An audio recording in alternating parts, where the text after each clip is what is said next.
بسم الله الرحمن الرحيم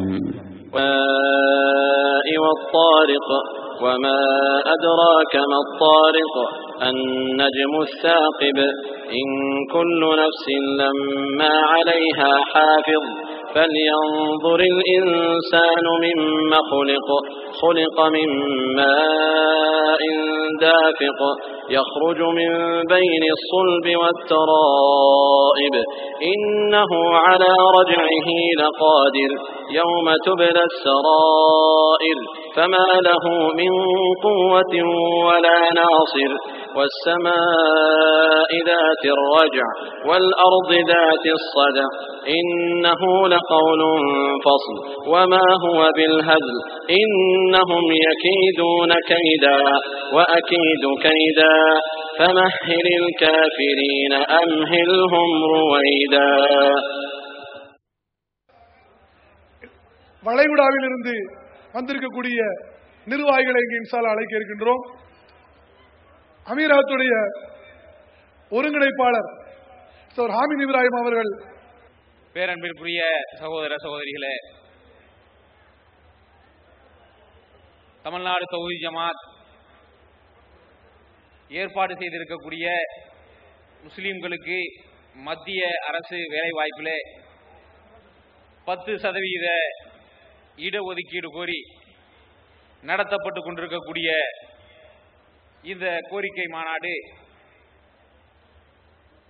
நம்முடைய நாட்டிலே வாழக்கூடிய முஸ்லிம்கள் அவர்களுடைய வாழ்க்கை நிலைகளை எல்லாம் ஆய்வு செய்வதற்காக மத்திய அரசால் நியமிக்கப்பட்ட நீதிபதி ராஜேந்திர சச்சார் கமிஷன், நீதிபதி ரங்கராஜ் மிஸ்ரா கமிஷன் போன்றவைகளுடைய பரிந்துரைகள் என்ன என்பதையெல்லாம் தெளிவாக இத்தனை நேரம் பேசிய சகோதரர்கள் விளக்கி சொன்னார்கள். இந்த 2 கமிஷன்களுமே இந்தியாவிலே வாழக்கூடிய முஸ்லிம்கள் மத்தியிலே தெளிவான கள ஆய்வுகளை நடத்தி அவர்களுடைய வாழ்க்கை முறை என்பதனை விளக்கி சொல்லியிருக்கிறார்கள். ஒரு கோணத்தில் இந்த ஆய்வு நடக்கவே இல்லை என்றும் சொல்லலாம். தமிழகத்திலே குறிப்பாக வாழக்கூடிய முஸ்லிம்களிலே மிக பெரும்பான்மையினர் வெளிநாட்டிலே பிழைப்பு தேடி வாழ்ந்து கொண்டிருக்கிறார்கள். இப்படி வெளிநாட்டிலே வாழக்கூடியவர்கள் அங்கே சென்று என்னதான் செய்து கொண்டிருக்கிறார்கள், அவர்களுடைய வாழ்க்கை தரம் அங்கே எப்படி இருக்கிறது? பெரு ஊர்களிலே தமிழகத்தில் இருக்கக்கூடிய முஸ்லிம்கள் மிக பெரும்பான்மையாக வாழக்கூடிய ஊர்களான மேலப்பாளையம், அதிராம்பட்டினம், காயல்பட்டினம், கீழக்கரை போன்ற ஊர்களிலே வீட்டுக்கு வீடு எத்தனை பேர் வெளிநாட்டிலே இருக்கின்றார்கள் என்ற கேள்வியை எழுப்பி இருந்தால் ஆண்களிலே 90% பேர் வெளிநாட்டிலே இருப்பது தெரிய வந்திருக்கும். இப்படி வெளிநாட்டிற்கு வந்து இருக்கக்கூடிய 90% பேரும் என்ன செய்கின்றார்கள்? மிக பெரும்பான்மையினர் துப்புரவு பணியாளர்களாக வேலை செய்கிறார்கள். துப்புரவு செய்யக்கூடிய கிளீனிங் கம்பெனிகளிலே துப்புரவு பணியாளர்களாக மிக பெரும்பான்மையினர் வேலை செய்கிறார்கள். சில பேர் அங்கு இருக்கக்கூடிய வெளிநாட்டவர்களுடைய வீடுகளிலே, குறிப்பாக வளைகுடா நாடுகளிலே அரபி வீடுகளில் எல்லாம் வீட்டு வேலைகளுக்கு உதவியாளர்களாக இருக்கிறார்கள், டிரைவர்களாக இருக்கிறார்கள்.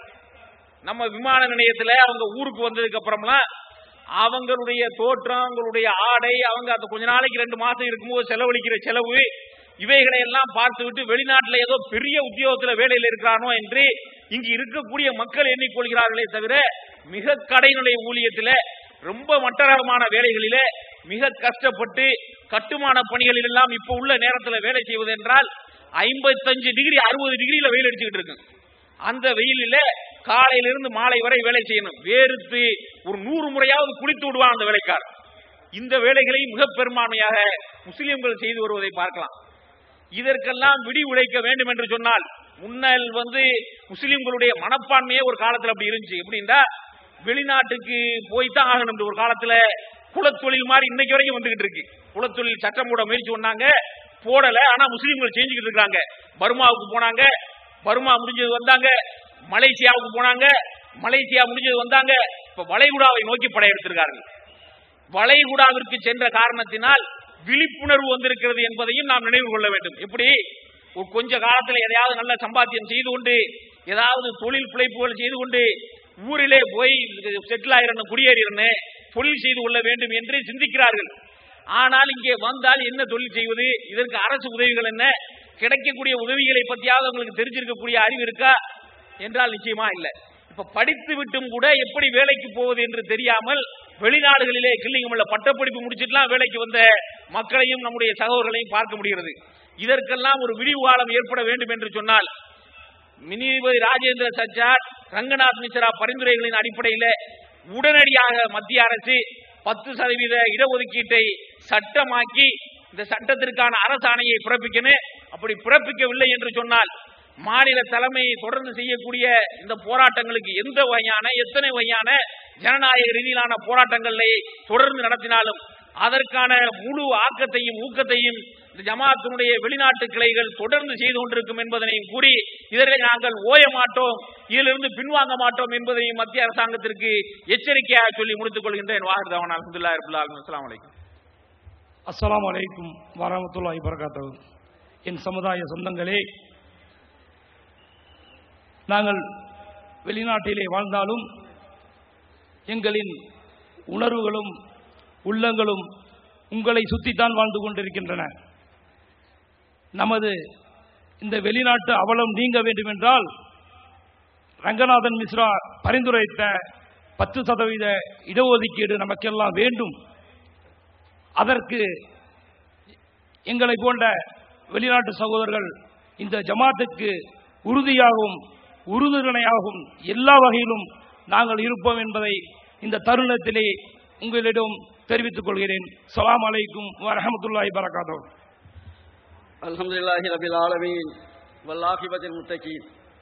அன்பிற்கினிய அருமை சகோதர சகோதரிகளே, சரித்திரத்தை புரட்டி போட்டுக் கொண்டிருக்கின்ற இந்த மாநாடு ஏன், எதற்காக, ஏன் இன்றைய சரித்திரம் புரட்டி போடப்பட்டுக் கொண்டிருக்கின்றது என்றால், ரங்கநாத் மிஸ்ராவுடைய அறிக்கையை அலட்சியப்படுத்திய காங்கிரஸ் அரசும் அதற்கு முட்டுக் கொடுத்துக் கொள்கின்ற இந்த திமுக அரசும் இவர்கள் என்ன செய்து விடுவார்கள், இவர்களால் என்ன செய்துவிட முடியும் என்ற அந்த அகம்பாவம், அந்த அலட்சிய போக்கு, நீ என்னடா ஆங்கிலை மிரட்டிய நாங்கள் உன்னிடமிருந்து எங்களால் எடுக்க முடியாதா என்னுடைய விளைவுதான் இன்று சரித்திரம் புரட்டப்பட்டுக் கொள்கிற சகோதரர்களே. இன்று நாம் சொல்கின்றோம், இடஒதுக்கீடு கோரிக்கை நாங்கள் வைக்கவில்லை, நீ தந்து ஆக வேண்டும். ஏனென்றால் இது எங்களுடைய நாடு, வந்தேரிகளுக்கும் எவருக்கும் சொந்தமில்லை. இந்தியாவை உருவாக்கியவர்கள் நாங்கள், எங்களுடைய நாடு, எங்களுக்கு இந்த இடஒதுக்கீடை தந்தாக வேண்டும். தந்துவிடு தந்துவிடு. The Congress and its allies, you should allow us. Assalamu alaikum warahmatullahi wabarakatuh. Assalamu alaikum warahmatullahi wabarakatuh. அன்பிற்கினிய சகோதர சகோதரிகளே, தமிழ்நாடு தௌஹீத் ஜமாத் அழைப்பு விடுத்த இந்த ஒடுக்கப்பட்டோரின் உரிமை மாநாட்டிற்காக லட்சோப லட்சம் சகோதர சகோதரிகள் இங்கே குழுமி இருக்கிறோம். அல்ஹம்துலில்லாஹ். இந்த தருணத்திலே இங்கு லட்சோப லட்சம் மக்கள் நீங்கள் இங்கு குழுமி இருக்கிறீர்கள். அங்கே லட்சக்கணக்கான என்னுடைய சகோதரர்கள் இன்டர்நெட்ல லைவ்ல இந்த மாநாட்டை பார்த்துக் கொண்டிருக்கிறார்கள். எதற்காக? மத்திய அரசு நமக்கு இடஒதுக்கீடு வழங்க வேண்டும் என்பதற்காக. இன்றைய மத்திய அரசு என்ன சொல்கிறது? ஒருமித்த கருத்து என்று. இதெல்லாம் சும்மா ஊர்வா விடுகிறார்கள். இந்திய அரசியலமைப்பு சட்டம் 15 உட்பிரிவு 4, இந்திய அரசியலமைப்பு சட்டத்துடைய 16 உட்பிரிவு 4 தெளிவாக நமக்கு இடஒதுக்கீடு வழங்குவதற்கு வழிவகை செய்கிறது. ஒருமித்த கருத்து அரசியலமைப்பு சட்டத்துக்கு இல்லை என்றால் தான் தேவை. ஒருமித்த கருத்து என்ற கதை எங்களிடம் வேண்டாம். அரசியலமைப்பு சட்டத்தினுடைய அடிப்படையில் எங்களுடைய வாழ்வாதார உரிமையை நாங்கள் கோருகிறோம். எங்களுக்கு இடஒதுக்கீடு நீங்கள் தர வேண்டும். இல்லை என்றால் இந்த தமிழகம் இங்கு குழுமி இருக்கிறது. இன்ஷா அல்லாஹ் ஒட்டுமொத்த இந்தியாவையும் இந்த தமிழ்நாடு தௌஹீத் ஜமாத் கூட்டும் இடஒதுக்கீடு வெற்றி பெறுவோம். அல்லாஹ் அக்பர். அஸ்ஸலாமு அலைக்கும் வரஹ்மத்துல்லாஹி வபரகாத்துஹு.